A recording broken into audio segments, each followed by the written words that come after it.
ವೀಕ್ಷಕರೇ, big boss ಮನೆಯಲ್ಲೀಗ ಸ್ಪರ್ಧಿಗಳು ಮತ್ತೆ ಜಂಟಿಯಾಗಿದ್ದಾರೆ.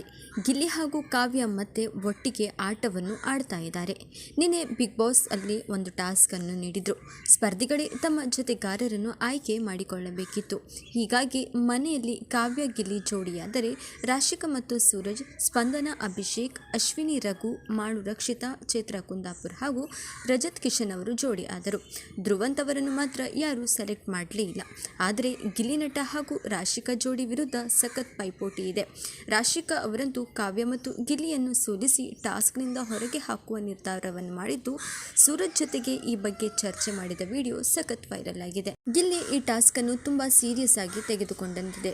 ಅಷ್ಟೇ ಅಲ್ಲ, ಈ ವಾರದ ಟಾಸ್ಕ್ ವಿನ್ ಆದ್ರೆ ಆ ಜೋಡಿ ಮನೆಯ ಮುಂದಿನ ಕ್ಯಾಪ್ಟನ್ ಕೂಡ ಆಗುತ್ತಾರೆ. ಚೆಂಡುಗಳನ್ನು ಪಡೆದು ಎದುರಾಳಿಗಳಿಂದ ಕಾಪಾಡಿಕೊಳ್ಳಬೇಕಿತ್ತು. ಅತಿ ಹೆಚ್ಚು ಚೆಂಡುಗಳನ್ನು ಹೊಂದಿರುವ ಈ ಜೋಡಿ ಟಾಸ್ಕ್ ವಿನ್ ಆಗುತ್ತೆ. I want to play this pattern ಅಂತ ಗಿಲ್ಲಿ ಕೂಡ ಡೈಲಾಗ್ ಹೇಳಿದ್ದಾರೆ. ಇದೀಗ ಈ ಜೋಡಿಯಲ್ಲಿ ಯಾರು ವಿನ್ ಆಗ್ತಾರೆ ಅನ್ನುವ ಕುತೂಹಲ ಕೂಡ ಕಾಡ್ತಾ ಇದೆ. ಆದರೆ ಮೂಲಗಳ ಪ್ರಕಾರ ರಕ್ಷಿತಾ ಹಾಗೂ ಮಾಳು ಅವರು ವಿನ್ ಆಗಿದ್ದಾರೆ ಅಂತ ತಿಳಿದು ಬಂದಿದೆ. ಇನ್ನು ಇಂತಹದೇ ಹೆಚ್ಚಿನ ಮಾಹಿತಿಗಾಗಿ ಕನ್ನಡ ಅಪ್ಡೇಟ್ ಸ್ಟುಡಿಯೋ ವಾಹಿನಿಯನ್ನು ಸಬ್ಸ್ಕ್ರೈಬ್ ಮಾಡುವುದನ್ನು ಮಾತ್ರ ಮರಿಬೇಡಿ.